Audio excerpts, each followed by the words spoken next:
Guys, I found some great stories to read today.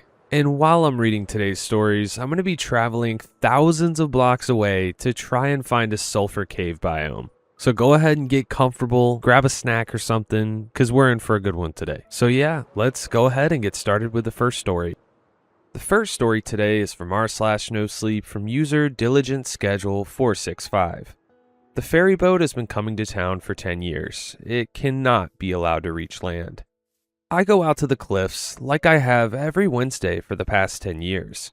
The gravel crunches under my boots, the wind catching my hair with rough fingers. I keep pulling strands out of my mouth as I climb, my thighs aching. The path up to the top of the cliffs was steep when I was 16, and every year it's felt steeper. People ask me sometimes why I bother to keep coming out like this when my legs don't show any sign of getting better, but it's worth it for the vantage point. There's a few signs up at the top warning people to stay away from the very edge of the rocks. There's even a picnic table, although it's weathered and worn from lack of use. No one comes here anymore, not since the boat started to come. I don't need to go right to the edge of the cliffs to see it. I lean my cane against the table. I need it less when I'm not actively climbing, and wander out towards the edge. The water is gunmetal blue, dark, and deep as sleep. The waves are a steady rhythmic roar. The ocean's voice is strong. Not one day that I've been coming to the cliffs has it faltered. Even if the waves are quiet when I come, it's like a great cat curled up and resting between hunts. Don't for a moment think that I'm any safer than I was before. The water whispers as it laps against the rocks. Don't for a moment think that I can't reach you where you are. As I walk to a safe vantage point, a horn echoes out across the water. I flinch. I can't help it. From this distance, the boat is a tiny thing, just a speck on the horizon. I reach out, pinching it between my fingers, pretending that I can pluck it from the sea like a tick. I know what I would see if I was closer. It looks like a remarkably normal ferry boat in most respects. There's no smoke coming from the smokestack though. When it gets close, you can't see the crew. If it gets really close, you can see the wheels turning and the lines being pulled without anyone there to pull them. This far, I can't see any of that detail. I can only see the shape of the ship itself as it comes slowly, inexorably closer. They don't know where it comes from. Ironically, that's one of the main things that people do know about it. Whenever anyone new to town asks about it, that's the first thing that they're always told. It first appeared on a Friday evening 10 years ago. School had just ended for the year, and my friends and I were celebrating. If you asked our parents, we were all collected over at Malay's house for a sleepover, eating wat made by her mother and cramming our mouths full of junk food and junkier movies before passing out in a comfortable haze of good food and the warm feeling of accomplishment at another year closed out. And we had done that. I could still taste the onion on the back of my tongue, mingling with the bright pickly taste of the malic acid-coated candy that Ryan had brought by the bucketful. But we were 16 and 17, old enough to consider ourselves basically grown adults, and Malay's parents were basically convinced by now that the lot of us were too lame to do anything exciting, so they didn't mind if she went with us, and the beach was close enough that I could walk there without too much pain or discomfort. Not no pain, it was never no pain, not even then, but I'd already learned back then that if I wanted to participate in life at all, I was gonna need to learn to hurt.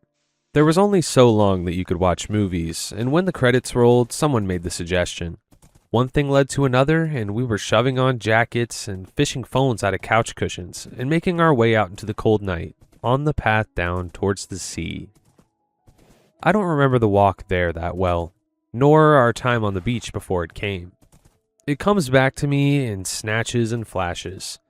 Malay's bright laugh, like golden bubbles bursting in the night. My lungs aching from the cold, my hair tossed about by the wind, Sparrow winding it around their fingers. The fire Ryan built crackling, sparks drifting up like tiny stars in the night. The rough texture of Sparrow's denim jacket against my cheek, their body warm against mine. I wish I remembered it more. Even a scant decade later, the memories are so hard to touch. They're all collapsed down into salt and sea foam. I was curled up against Sparrow's chest, listening to Malay and Ryan tease each other as they roasted marshmallows that we'd nicked from the snack cabinet back at Malay's house. I was half asleep, full of sugar and roasted meat and alcohol that we definitely weren't supposed to have. Sparrow was idly petting my hair as they watched the fire, occasionally chiming in with the other two. I felt warm, like I was swathed in a thick blanket. The firelight made a soft orange bubble against the night. I remember that still, how it felt like nothing could touch me. I don't remember the joke that Malay made. I wish I did. I remember so little about it now. Malay said something and Ryan laughed. His voice was starting to level out, the cracks getting fewer and fewer as his voice soothed down into its adult shape. He had a scraggly beard, one that he used to run oil through every morning in the hopes of getting it to grow faster. He was laughing, and then the sound of the foghorn cut through the night. I remember the strange violence of it, the way my bubble popped around me, the night stretching its hands into our little cocoon. I sat up straight, startled out of the half-dreaming haze I'd been drifting in. Malay had dropped the cooking fork, the tip in the fire. Her marshmallow started to smoke and char black, but she didn't notice. She was staring down the beach, towards the waves. "What the hell?" Sparrow said out loud. Their head was turned away from the fire, looking out into the night. Malay pointed. Ryan turned to look, and I turned, following their gazes. I couldn't identify what the shape was they were looking at. It was too dark, and at first it all looked like it was a dark shape against something in the night, blocking out the light of the stars in the city. There were no lights on it to help resolve it into something that made sense. Then the horn sounded again, and I realized it was a boat. A boat, aground at a beach with no dock, with no lights. I couldn't even see a red or green light to tell me what side of the boat I was looking at. "We should go." I had never heard Ryan sound that nervous before. His voice wasn't shaking. It was quiet and steady like a hand gripping the back of your neck. It was that had me struggling to my feet, Sparrow helping me with a strong hand. They bent down, picking up my cane to hand to me. Malay started throwing sand on the fire, stamping out the embers. I should say that despite all being 16 and 17, we didn't try to explore the boat. We didn't go closer. We didn't shout out, calling out to the sailors we thought had to be there. We didn't try to explore. We didn't antagonize. We didn't linger. We didn't. I can look back 10 years later and regret that we didn't run immediately. I think at the time, I'd thought that it might be an organized crime thing. A silly thought of a teenager who'd hardly seen a gun in real life, but what would you have thought? A boat aground at a beach with no lights, totally eerie and quiet, miles away from the docks. I thought as long as we didn't see people, we would have time to collect our stuff and move away. I thought we had time to get away. What would you have thought? We collected our stuff the fastest we ever had. We didn't speak. Sparrow threw our food in a bag. Ryan grabbed Malay's coat, throwing it on her shoulders. We left the beer. We shouldn't have, but we were 17 and scared. What would you have done? Silently, we picked up our things, pulled on our own coats, and slipped away down the beach. We walked in tense silence, resisting the urge to look behind us. Sparrow helped support me without being asked, letting me lean against them, helping me find my footing. I was slower. The sand made me even more unsteady on my feet. I could feel Malay's anxiety and frustration. She kept glancing back at me. My face felt hot. If you've never been the most disabled person in a group, you might not know the prickling shame of it. Even if the people you're around don't say anything, it clings around the edges anyway, sticking to you like burrs to a coat. I clung to Sparrow, focused on ignoring the pain and keeping my footing. I was looking down at the sand, trying to make sure I didn't step on a rock and turn my foot when I heard Ryan stop. I looked up and froze. For a moment, I thought we'd been turned around. It was impossible, but it was the explanation that best preserved reality as I knew it. Then my heart sank down to my stomach. I felt like the world tilted around me. It was coming home to find your house occupied by strangers. The boat was in front of us, dark shadow against the stars. I could feel Sparrow go tense against me. Malay took a step back. Ryan stood frozen. Then, as one, we turned, dropped our stuff, and started running. I ran. My legs screamed immediately. I didn't run as a matter of course, walking took enough effort, but the cold, freezing fear in my chest was enough to prompt a sprint. Sparrow's hand was tight on mine. They were on the track and field team and could easily outpace me, but they stayed behind, hand tight on mine like a vice as they tugged me forward. I don't think any of us had fomented anything approaching a plan. Sometimes the only thing you can think to do is run. If I'd known then that that was about to happen, perhaps I would have, but then that's always what you tell yourself, isn't it? We had turned and ran back down the beach, the way we had come from. I remember looking up and seeing that the boat was gone and feeling a weird flare of hope. I could see the bright sparks of the city lights outlined against the sky. There was a path somewhere amongst the ice plants and the sand that would lead back up to asphalt and streetlights. I had a thought somewhere in the back of my mind that surely that would mean safety. I didn't know what was happening the way I would later. I just knew that something was terribly wrong and the only thing to do was be as far away from it as possible. Malay and Ryan were running in front of us. I could barely see through the white flares of pain in my legs. I was gonna fall. I realized, a kind of awful fatalism I remember later. Adrenaline only goes so far. There's a point where it fails. My brain was full of a white, sticky fog. Pain has a way of driving out all other concerns. It's hard for me to describe what happened next. What happened and what was a product of pain and fear is hard to tell 10 years later. It looks like this in my memory. We were running, and I could almost see the gap in the ice plants where the pathway started when the foghorn sounded again. It was worse this time. If you've never heard a normal foghorn, they carry like no other sound in the world, like the bellow of some great undersea beast. When this sound went off, I couldn't help but think, somewhere through the haze of pain, that it sounded like a scream, an open mouth. It was followed immediately by another one, and this time my legs collapsed beneath me. I couldn't help it. It was past willpower and adrenaline, and down to the very mechanical limits of my joints, the limits of the pain my brain would tolerate. Sometimes your body just will not let you hurt any longer. As soon as I did, my hand slipped out from Sparrow's. They hadn't been expecting me to fall, and they weren't ready for it. I fell, collapsing down into the sand. The sound came again, and this time it was somehow louder. It filled the entire world. I curled up into a ball, covering my ears, which didn't at all manage to block anything out. I think I screamed. When the sound died down enough for me to open my eyes and look up, I saw a tableau that I can't forget. When I close my eyes, I can still see it. I see it when I sleep. The boat had returned, as impossible as that was, like a tiger circling its prey. It was closer than it was before. It seemed larger than it had before. It loomed like a wall of darkness. The water was wrong near it. I don't know why I remember that. I think that sometimes your brain just grabs onto details. The water wasn't lapping against it like it would against a normal ship. It was just coming in gentle waves against the shore, unaffected by the presence of the boat at all. Malay was the closest to the boat. I didn't see Ryan. I watched her walk towards the boat. I think I tried to call out towards her, but the horn sounded again, and my voice was swallowed by the boom. She walked towards the boat. She didn't look back towards me. I turned that part over in my mind, over and over again. She walked towards the boat and didn't look back.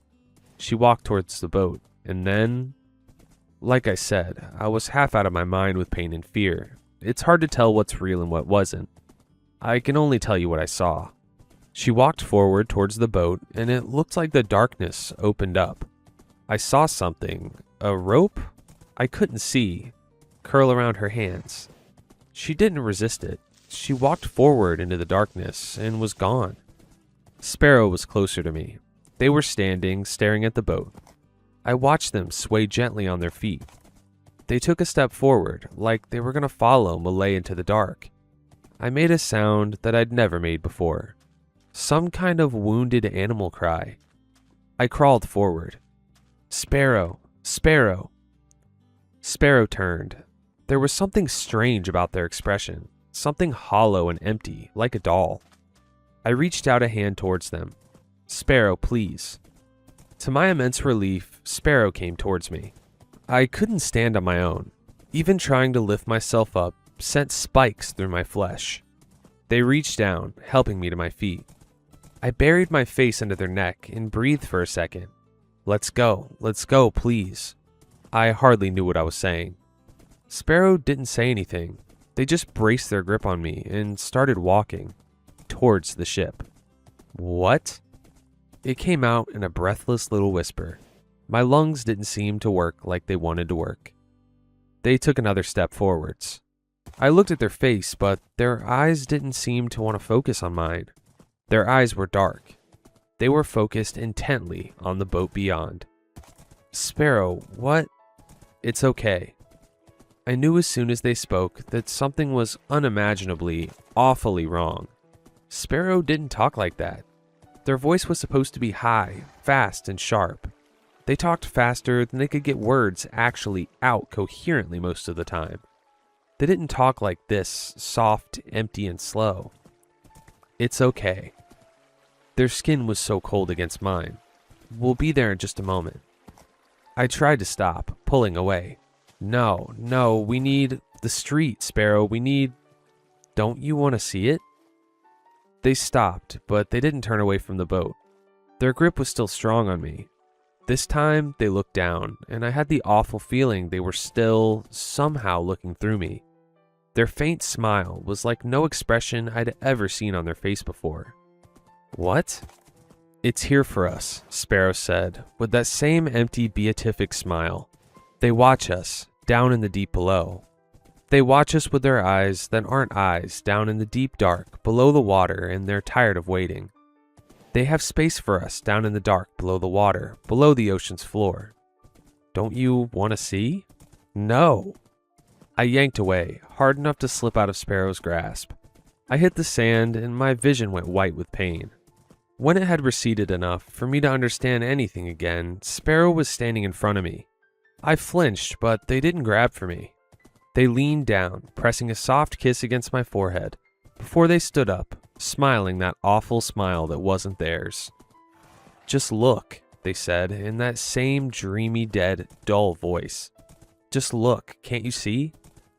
I shouldn't have looked, I know that, but as they turned away and started walking towards the ship, swaying slightly as they moved like they were drunk, I glanced down towards the dark wall of the ship as well.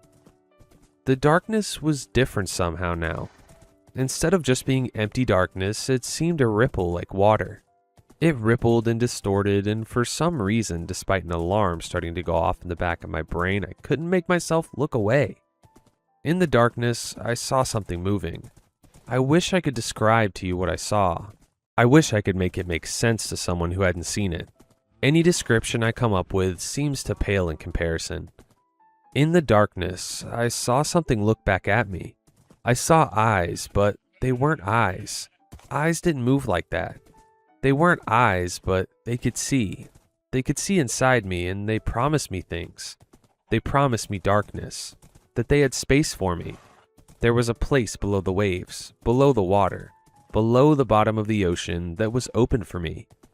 Humans couldn't live down there, but they promised me that I would live. They promised me that I would live forever. It was my legs that saved me in the end. As Sparrow disappeared, I tried to struggle forward towards the welcoming, waiting dark and ran up against my legs. I tried to brace some weight on my knee, and the resultant pain was like white fire. There was no room for darkness or eyes when I hurt like that. I tried again, and that time I think I fully lost consciousness for a moment. My ears were ringing. As soon as I could move or think again, I rolled over and threw up. When I looked up, the boat was gone. And that was that. What else am I supposed to do? I sat on the beach until the sun had started to turn the sky gray and pale, streaking the horizon with orange and yellow, and then I got up and limped home. It took hours longer than it was supposed to. Somewhere in the chaos, I'd lost my cane and never did find it again. I made do with a bad one from Walgreens for a while after that. I found out later that we hadn't been the only ones to see the boat. That should have been impossible, of course, but we were beyond that now. I didn't understand the world that I lived in anymore. Why shouldn't a ship have visited hundreds of people around the city in a single night? It was no more impossible than anything else I'd seen. There was chaos, I think. I didn't see much of it. I didn't leave my bedroom for a while after that. Instead, I slept through most of the summer, putting my phone on Do Not Disturb so I couldn't be bothered by the masses of texts and news articles discussing the mass disappearance. It all seemed so distant, so unreal. I knew what had happened. I knew where everyone was. I knew at the bottom of the sea, beneath the sand and coral, was something hungry and old and waiting.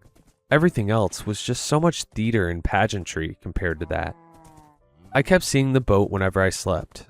It wasn't all the same dream. I could be in the city, or swimming in the sea, or walking on the beach. Wherever it was, at some point, I would look up at the sky and there it would be. A dark shadow against the blue sky. I would see it and then I would feel it again. The touch of strange eyes and the opening of an abyss beneath me. I never told my parents about it. How could I? It wasn't the sort of thing that you could tell your parents. They wouldn't have understood.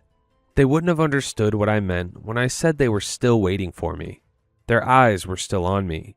They still had a space for me beneath the waves. They were still watching me.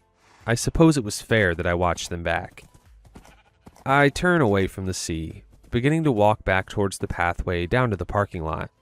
I don't need to stay now that I've laid eyes on it. It's not like it's going to move quickly. My phone rings. I fish it out of my pocket with one hand, unlocking it and holding it up to my ear. Hello? Sunshine. The voice is warm and gentle. How are you? I soften despite myself, even though I have to focus on still picking my way down the sand and rocks. Hi, Dad. Yeah, I'm okay. It's just my father and me these days. I'm long grown, but I still live at home. With my legs being what they are, and my father's age being what it is, we do a lot better supporting each other. Homemades cost money that neither of us have. We're not as close as we were before everything, but we help each other out. It's a living. When my father speaks again, he sounds concerned. He doesn't like it when I leave without telling him at least that I'm leaving and when I'll be back, even if he's never even tried to prevent me from going anywhere I want. It's not that he's a helicopter parent, he's just scared. I can't really blame him. No one in town likes their people being out of sight these days. Where did you go? Just out to the cliff. I'm heading back now. He tries to not sound disturbed, but he does. And did you see it? I nod, before remembering that he can't see me. Yeah, it's miles out though. Should be months at least before it gets here. We have enough warning to prepare at least. You know I don't like that you go out there, he says. This time his voice is gentle, like someone speaking to a frightened animal or a child. I bristle, despite myself. It's fine, Dad. Nothing's gonna happen to me. I can't do anything at that distance. It needs you to be able to see it better for that. It's still a risk, he says. What if it calls you while you're all the way up there? You'd fall all the way into the sea. I don't know how to tell him that he's wrong. He knows I got close to it, closer than most people have, but he doesn't know that I was there. I was there, and I watched my friends be swallowed. People think it just wants to drown those who it takes. There's not many people who have gotten as close to it as I have, and even fewer who have watched the things that I've seen. I wish that all it wanted to do was drown me. A clean death, compared to what it really wants. People have gone out to try and film it, capture it, bomb it. They don't come back. It makes me feel better to monitor it, I say finally. I like knowing where it is. Okay, he says finally. Just come home soon. It's the first night tonight. Okay, is all I can say. I'll be back soon. I finally got back to my car. I set my cane on the empty passenger seat and pull out. Home's a lot more empty than it used to be when I was a kid. Downtown is full of dilapidated buildings and empty windows with signs advertising leases in them. There are walls where you can still see where the letters were pried off from the sign, discolored shapes from the sun. Other signs are bleached with sun and wind till you can hardly see what used to be there. Years on, I can't quite remember. Was that an ice cream store or a seafood restaurant? Was that a bookstore or an art studio? There are more homeless folks than there used to be as well. I see people sleeping under overhangs or beneath bridges. There are more encampments than there used to be as well. I pass one as I drive down the road back to my house. This one has been there for long enough that they found some fencing from somewhere to encircle their tents with. There are a few gaps in the barrier, presumably for fleeing at speed if they need to. There's already someone outside, a tall woman with skin darker than mine and a bright pink shirt. She catches my eye as I drive by, but doesn't try to interact with me. It still makes a distressed twist go through my stomach. It's not safe to be homeless here these days. I guess I don't know if it ever was. I wonder as I drive if she's going to survive the night. It's night 1, which means that everyone's in danger, but especially someone without a house, without doors to lock and hide behind. The city's done their own rituals since about year 2, when it became obvious that this was going to happen and keep happening unless someone did something about it. I don't know all the details behind it.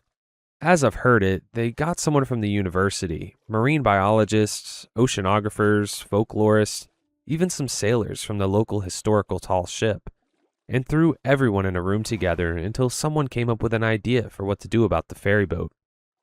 They do the ritual 3 times a year. 3s are important or something. It's a big ceremony for the town. They have hot dog vendors and everything. My father goes sometimes, but I don't.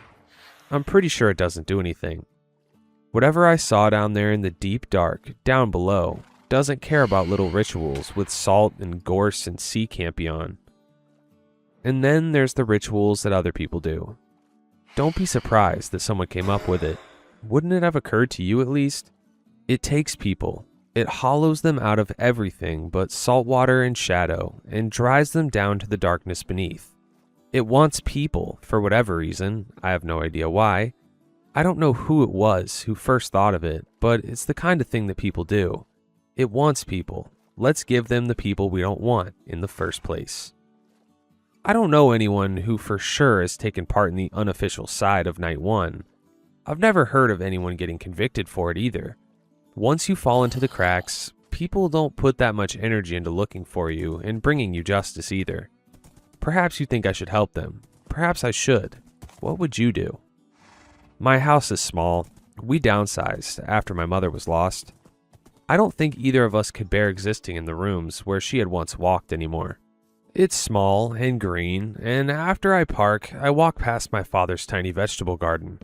Tiny, still green tomatoes curl up steel wires towards the slowly fading sun. My father's sitting in the living room as I enter and lock the door behind me. Father has a charm hanging up by the door. I eye the little bundle of sticks and dried mallow and sea aster. I don't say anything. "Hey, sweet pea," he says. His eyes are hollow, but the ordinary hollow of exhaustion. My father hates Night 1.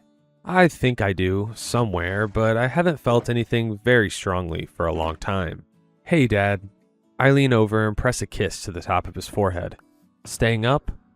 "I've got all the windows and doors locked and warded," he says for answer, "but you should go double check for me." My legs ache. I want nothing more than to sit. I go check anyway. Like it has been every time for nearly a decade, it's perfect. When I go back, I sit down on the couch next to him. Like I'm a child again, I curl into his side. Dad wraps an arm around me the way he always does. His skin is cooler than it used to be, but it's the ordinary cool of age. I still compare everything to Sparrow. I don't know if I'll ever stop. He's watching the newscast from the ceremony. I lean my head against his shoulder. Watching it again? He sighs. I don't know what I think I'm gonna see. I shrug. "Do you think it does anything?" "Sure," I say. "Maybe." He accepts this answer and ruffles my hair gently before rising. I know he's going to triple check. Some nights he ends up quadruple and quintuple checking again and again until I make him some tea and make him sit down. He's a lot quieter than he is in my memories. The sea ate his smiles as well. The sea ate the heart out of the city, I think, and sigh. And then pick up the remote and turn off the news. It's not until that night, when I'm laying in bed, that I let myself think what I really think the answer is. I don't think any of the rituals that we do work. Sometimes I meet people who think the violence that's done at the shoreline to those no one in the city cares about is worth it if it keeps the sharks away from their door. I don't know how to tell them that I'm pretty sure it can't do anything. I have charms in my room as well. I've had them for years. If it makes Dad feel better to make them. There are bundles and bundles lining the walls and shelves of my room. Bundles of rowan and aster and gorse and sea campion and seaweed. Dad trying different things over the years, trying to find something that works. I have years worth of them, and not one of them has ever stopped me from feeling their eyes that are not eyes on me. I can feel them now, as I lay in bed and there's nothing else to distract me. They're watching me still, behind the walls and sideways of the sea. I feel their gaze like a thin line that stretches from my bedroom all the miles away to where the ferry boat moves slowly, day by day, closer. I wonder if Sparrow and Ryan and Malay can see me wherever they are. I wish I could believe that the rituals people do work. I wish I couldn't say this about myself, but I know that if it worked, I'd probably be okay with giving people to the sea. But I lay there in bed and I feel it. I feel the same sense of pageantry in theater that I did that summer 10 years ago. The sense that everything we've built is nothing but paint and foil and cardboard. It's a play that we do because it makes us feel better, nothing more. Whatever I saw in the darkness that night isn't something that cares about salt water and flowers. If it's giving us space, giving us time to rest and recover, it's not because of anything that we're doing. It's because it wants to. It knows that there's so many of us that can't leave. It knows that even if 1 year's pickings are slim, that it has time. Whatever has waited out there for uncounted eons beneath the waves isn't something that needs to worry about time. I close my eyes, trying to ignore the sense of eyes on me. It can wait. I can think to myself. It can wait as long as it takes to catch someone who wants it. I wish I knew what to do. Perhaps somewhere else I'd be able to figure out how to get my friends back. How to drive the boat away forever. How to stop feeling the aching absence within my chest that I know is the space that they've prepared for me, still waiting for me to fill it. I don't. All I know how to do is lay in my bed and close my eyes, knowing that when I sleep, I will once again see the yawning gaze of the eyes beneath the sea. That last sentence sent shivers down my spine. Oh my gosh. Let me know if any of you guys had the same thought, but throughout reading this story and after getting to the end, it kept leaving me thinking about addiction. Like they saw this thing in the ocean that was an eye but wasn't an eye, and they were so drawn towards it. And the OP's trying to tell their friends that it's not a good thing, but the person who sees it, as soon as they see it for the first time, they're so incredibly drawn to it. And the OP lays in bed at night thinking about this thing that's always there and always watching. I don't know, it really sounds like it to me. I'm not sure if that's what the author was trying to portray, but if that's what they were going for, they did a damn good job of it. Anyways, very terrifying story by Diligent Schedule 465. Kudos to them. A link back to this story and to their social media will be down in the description. The next story today is also from r/NoSleep from a very talented author named Let's Split Up. An influencer who died on camera keeps showing up in my videos. Guys, it's my worst nightmare. Pretty much what the title says. Any picture I take, any video I record, always, every time, the body of a dead influencer shows up in the background. If you're wondering, do you know this influencer? No, maybe. Depends on how into fitness stuff you are. His channel was doing fine, I guess, but he never got truly viral. Well, not until he died, that is. He was caught in bed with a woman whose husband came home to find her undressed and stammering excuses. The fitness influencer tried to hide from discovery by sneaking out onto the balcony and climbing over the railing and clinging so he was out of sight. And he clung for a few minutes. He was a fitness guy after all, in pretty good shape. Meanwhile, a crowd gathered below, and some asshole filmed the whole thing. But then the woman's husband stepped out onto the balcony, and the fitness influencer, he must have freaked out because he lost his grip. And he fell to his death. The footage of his death immediately went viral. Of course it was taken down after, but not before everyone on the internet had taken clips and screenshots of him plunging, and then of his broken doll body slamming into the pavement 5 stories below. And that's the image of him that shows up in the background of all my videos and pictures. The dead influencer, lying just as he was when I filmed him. Oh right, yeah, I'm the asshole who filmed his death. Well, not just me. I filmed it with a friend, a dude named Kenzo. I was behind the camera holding it, and Kenzo was in front of it. Kenzo is always the one in front of the camera because while some people are incredibly photogenic, I am whatever the opposite of that is. I blink in every picture, my hair's always blowing the wrong way, even my boobs look 2 different sizes. One perking like a teen's and the other sagging like it's whispering secrets to my belly button. But forget about my boobs, we're talking about the body. That's funny. We came across the scene by chance while driving around, and Kenzo leapt out of the car.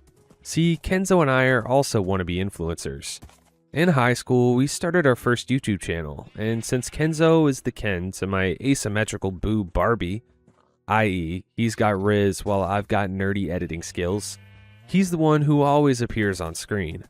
Our footage of Fitness Bro's fatal plunge went immediately viral. Even after the video got taken down, prompting me to repost clips of Kenzo's commentary on the scene, minus the footage showing the man's body, the story kept climbing, as did our subscriber count.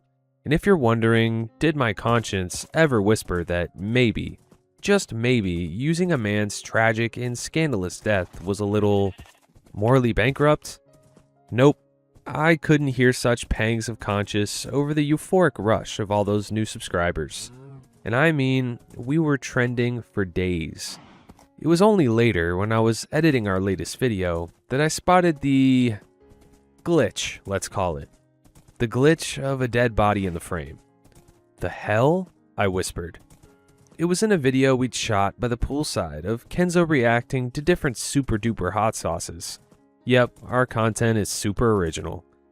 On the concrete beside the pool in the corner of the screen lay the fitness influencer, looking like he'd been cut and pasted from our viral footage. I sent the clip to Kenzo.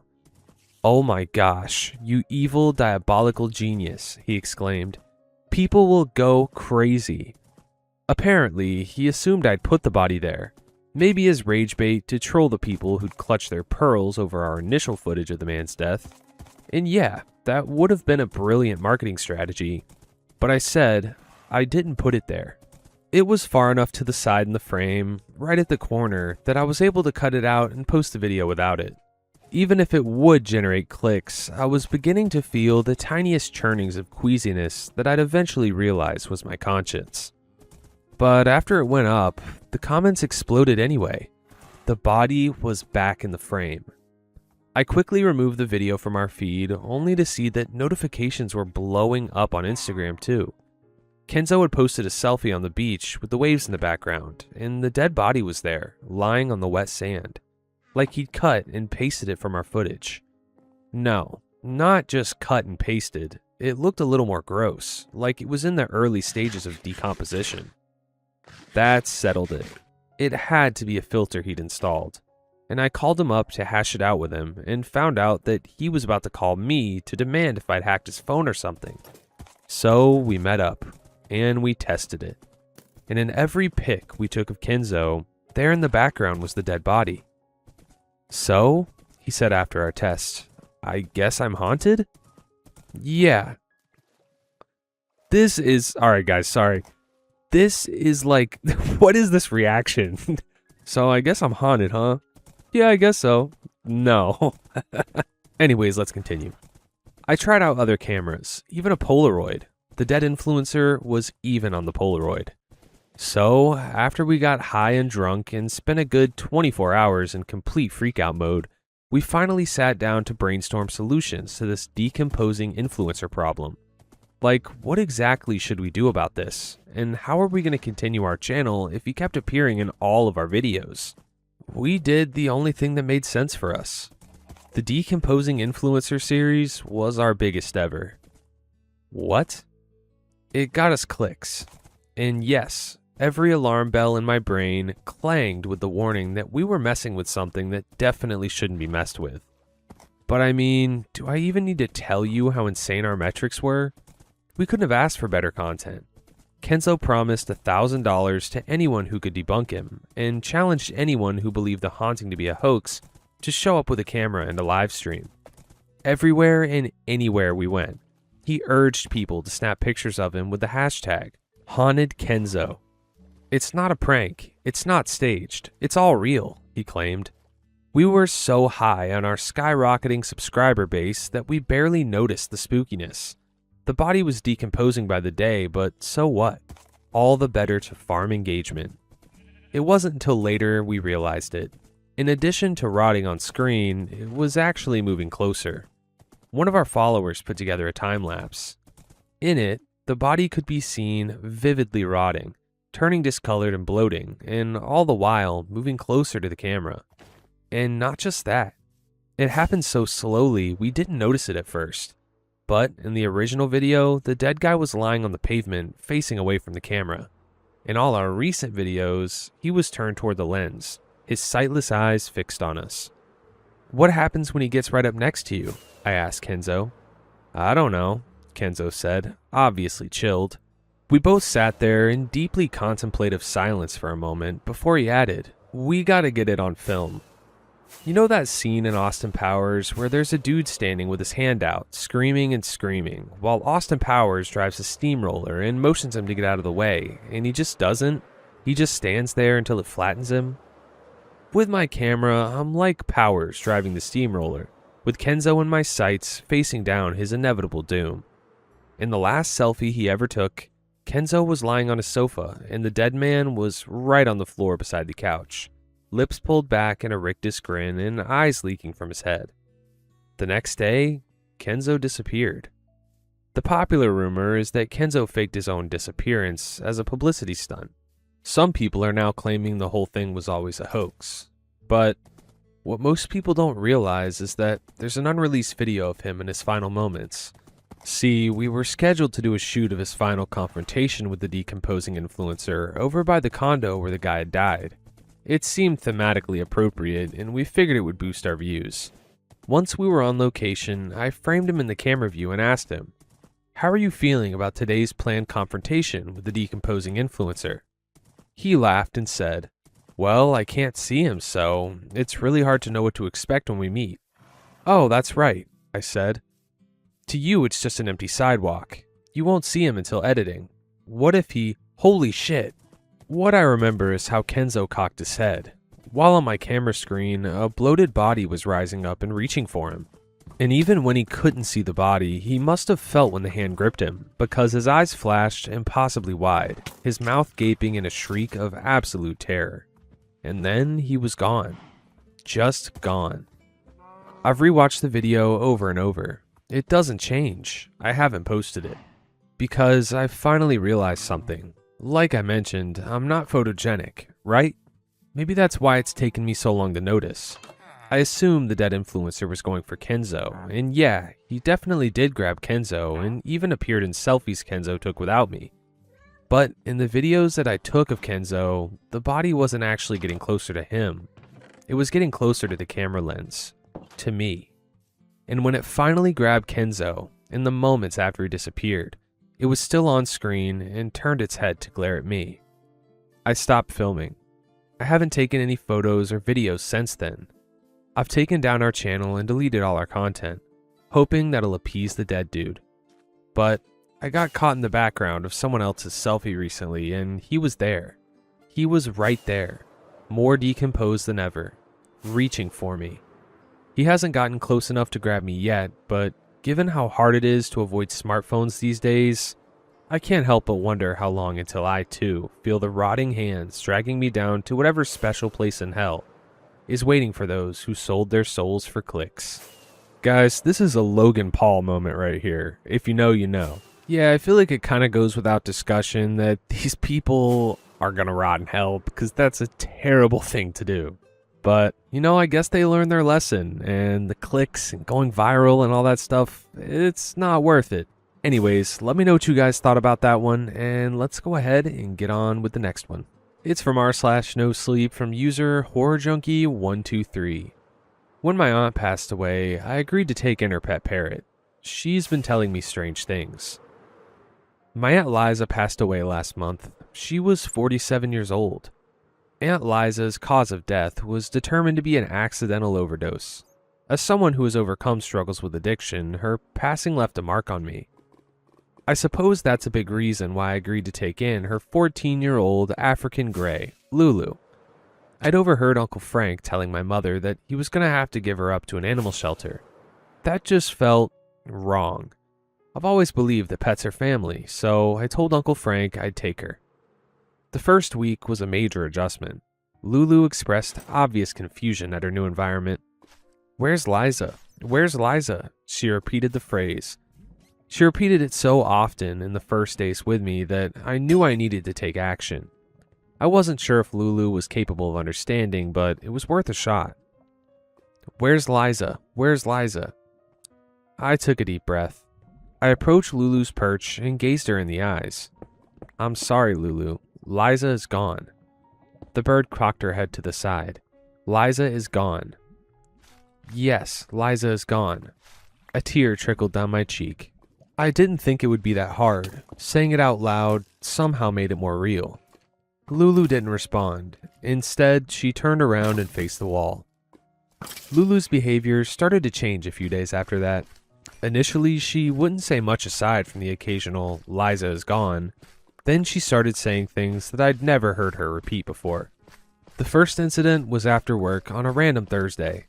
I'd barely had a chance to put my purse down when the words met my ears. "Where's your owner, huh?" I froze. Where had Lulu gotten that from? The shock quickly dissipated. Parrots have good memories. She could have heard that from years ago for all I knew.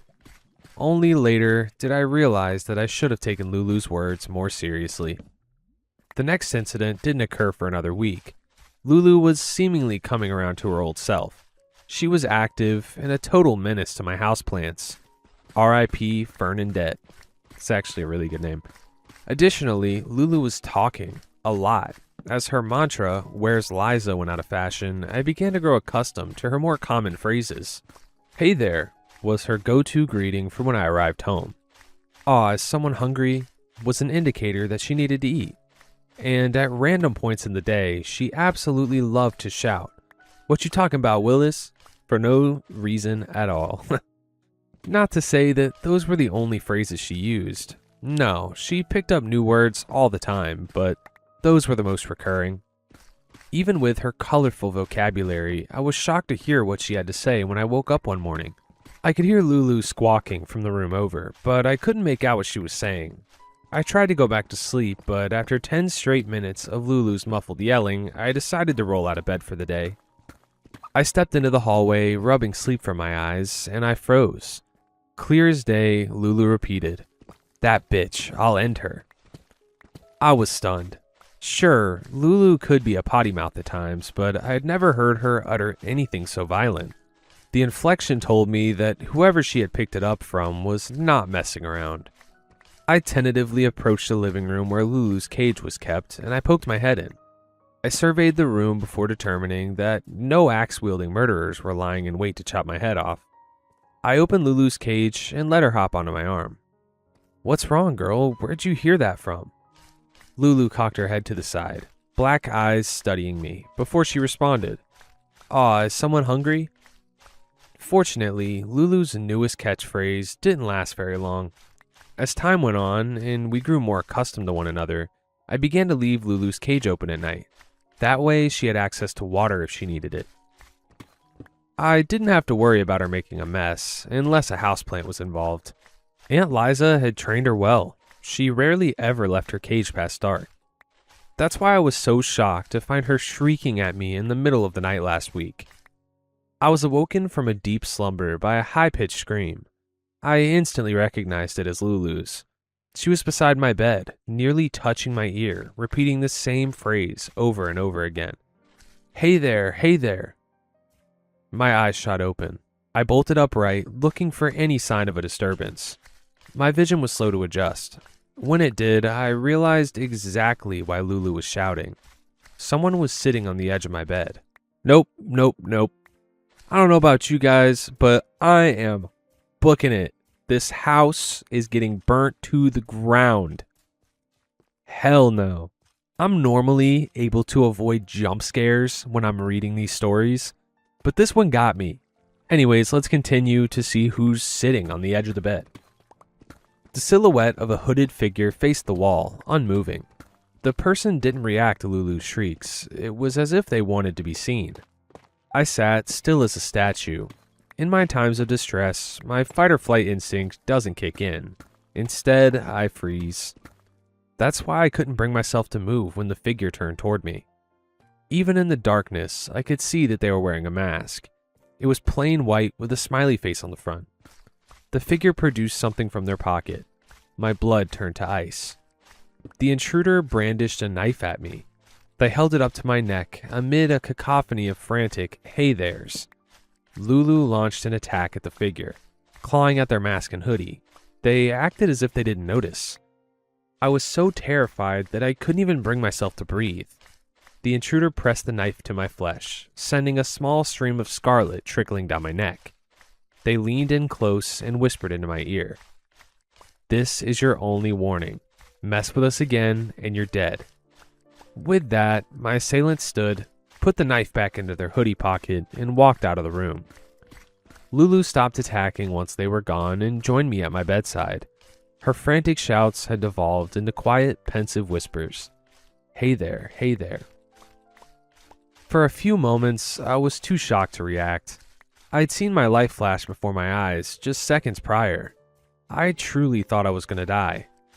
Once I came back to my senses, I locked my bedroom door, called 911, and cradled Lulu close to my chest as uncontrollable sobs racked my body. The police came up with nothing. I'm so scared and confused. Did I unknowingly piss someone off? Is this a case of mistaken identity? I don't have the answers. All I knew was that I couldn't stay in that apartment. I was already on a month-to-month lease, so I got us out of there as soon as I could. Despite the police's assurance that they would increase presence in the area, I couldn't risk another encounter. I've been settling into the new place just fine. The move went smoothly, and Lulu was taken to the apartment nicely. I even bought a new houseplant, obviously kept away from Lulu at all times. There's just one thing that's been concerning me. This place has thin walls. Sometimes, late at night, I can hear Lulu speaking from the other room, and she says the same thing every time. "Hey there." Yo, all I gotta say to the OP is Lulu's got your back. Lulu saw the attacker and it was on sight.